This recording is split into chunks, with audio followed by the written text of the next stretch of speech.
अस्सलाम वालेकुम रहमतुल्लाहि व बरकातुहू। मैं मौलाना अब्दुर्रहीम अलमनेर चित्तूर ज़िला से अलमारिफ ट्रस्ट का सदर बात कर रहा हूँ। 40 साल से हम कौम मिल्लत की खिदमत करते आ रहे हैं।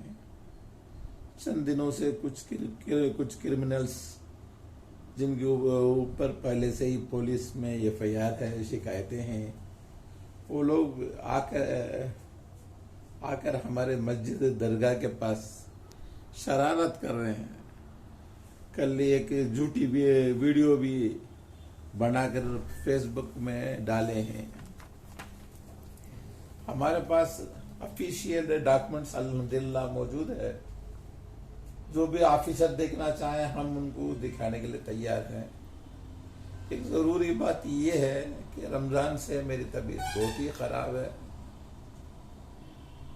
इसलिए इस इदारे की हिफाजत के लिए बिस्तर छोड़कर बाहर निकलना मेरे लिए बहुत ही मुश्किल है। मेहनत करना बहुत ही मुश्किल है।